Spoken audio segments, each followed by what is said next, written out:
Well, very excited that there is an announcement today of the New Zealand Bird of the Year. Now, this is a competition that has been going for 20 years, I understand, and certainly there's a strong lineup this year as we celebrate our feathered fauna here in Aotearoa. Joining me on the program now from Forest and Bird, Rebecca Hatch. Rebecca, kia ora, thanks for your time. Kia ora. Now, 20 years this has been going now, so that's quite the legacy, and great to see New Zealanders still engaging with this and advocating for which bird they think should win this year, right?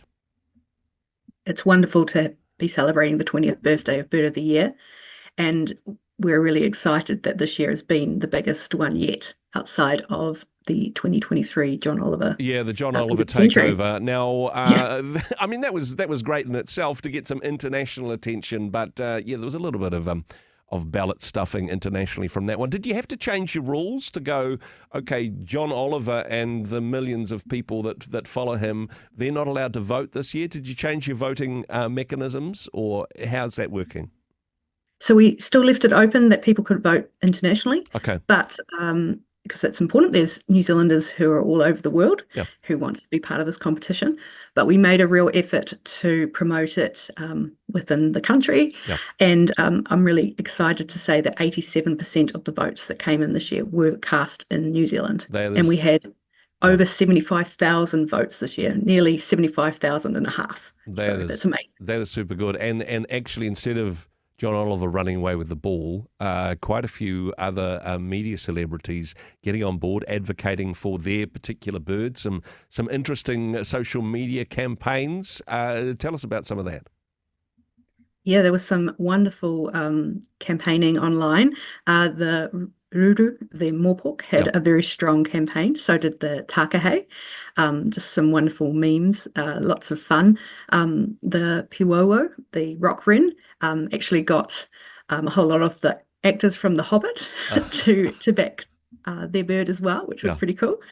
Yeah, just lots of fun and just really, really joyful bird celebrations happening. And hey, I mean, everyone wins in this regard because it is raising the profile of all of these precious species here in Aotearoa. And I noticed that in the lineup, a lot of the birds that were contenders in serious trouble when it comes to their environment and the numbers. And this is an important part of the campaign.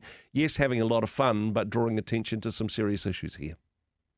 Yes, no, behind all the fun and the memes and the madness, the mayhem even, of Bird of the Year is a very serious message and serious mahi that's happening. Yeah. 8 out of 10 or 80% of New Zealand birds are in trouble. Yeah. And that's reflected in the top 10, 8 out of the 10 of the birds in this competition who got on the top 10 are in trouble. Yeah. And so Bird of the Year brings attention to our marvellous manu, and it helps us to raise that awareness for them to help them and their habitats. Yep. And it was amazing this year to have 73 volunteer campaign managers. That's 100% of our birds had a campaign manager this year, which hasn't happened before either. And so just bringing that attention, especially to some of our underbirds who just do not get the spotlight usually. Yep. Their visibility and profile has been raised by Bird of the Year this year. And hey, rock wren to get the whole Hobbit cast, well, not the whole Hobbit cast because there's a few of those, but to get that extra profile and perhaps one of the things that was a factor, I mean, Ruru did very well, but in terms of native birds, it's perhaps doing better than some. I'm really, really thrilled at the bird that took out the top prize this year. Drum roll announcement. Who's the winner this year? The winner this year, with 14,317 votes, was the karearea, the New Zealand Falcon. Wow. And this is such a precious bird, and I'm absolutely thrilled about this one. But it's one that and perhaps this is because it's in serious trouble, but also because of its habitat. There's not many New Zealanders that would say, oh, yeah, that bird, I see that all the time, or I've even seen that in the wild before. It's quite shy. It's one that not a lot of people would have seen, except perhaps on the back of a dollar bill. Yes, definitely on the $20 bill for Yep. sure. Yes, they are widespread but very rarely seen. They're sort of a fast, fierce, endemic bird of prey.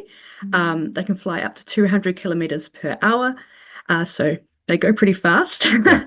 I'm really lucky that where I live, there's a couple that live just down the road, Oh, wow. and there is a flurry of posts on our community Facebook group whenever anyone sees them. It's just such a treat. If you do see them, though, chances are it's a blur rather than anything particularly close up, because they travel really, really fast indeed. Is being on the money, does that make a difference, do you think? Because, thinking about some of the winners in previous years, also perhaps we're familiar with them because it's on our currency. Is that a tipping point, do you think, for some? Definitely birds that you're aware of, birds that you have had some sort of experience with, will help to helps to get votes. Actually, the Reserve Bank was campaigning for the whio, which is on our $10 note, and has never won. So they were saying we need a complete set. So there's still some room in there, but I'd say for sure birds that you are familiar with, birds you've experienced, is part of how people vote. But Bird of the Year, bringing attention to new birds, also will help in the future for those birds to get more votes, because you've now been made aware of them. Exactly. And hey, maybe the Reserve Bank could commit to that with a new Reserve Bank governor as well. All the best for next year. So, I mean, this is the challenge for you. And hey, congratulations for a brilliant campaign and raising attention to this. I suppose now it all starts again. So this was the best ever. What do you do for an encore? How do you take it to the next level for the 21st Bird of the Year? Some challenges ahead. Yes. Well, we're not quite finished with Bird of the Year 2025. Okay. The winning bird, karearea, now gets a song written about it. This is the first year that we're doing a new initiative, tradition called Waiata Manu, with Delaney Davison as as our key partner in it. This year, the winning bird gets a song written by Troy Kingy. Oh my goodness! Which is really cool. So that will be released around December. We have some other great sort of products coming out that are around from partners and ourselves doing that are around our winning bird. And of course, we've got Birdle NZ, which is a daily sort of bird treat. Get your bird fix daily. That's still ongoing, and that will continue on. But we'll start working on the 21st. Pretty shortly. We'll have a little bit of a briefing break, and then we'll get on to that. And yes, we hope that 21st will even be bigger than the 20th. I mean, 21's a celebration in itself, isn't it? Key to the door and all that stuff. Hey, really appreciate the work that you guys do at Forest and Bird, for the fun that you make this, but also very serious concerns about that as well. As you mentioned, there's still, I suppose, a celebration round for this year's Bird of the Year. But if people wanted to connect with this and for other aspects of Forest and Bird's work, what's the best way of doing that? How do we get in touch?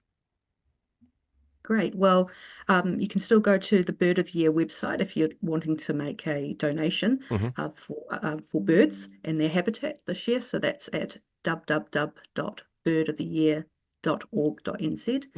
Otherwise, check out our social media channels, check out our website, www.forestandbird.org.nz, and you'll see a lot of the great work that we're doing to protect our environment. Well, hey, Rebecca, very much appreciate the work that you do. Thanks for taking the time to chat with us today.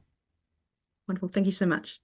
Hey, thanks very much for joining us in the Rhema studio. Thanks very much for watching the interview.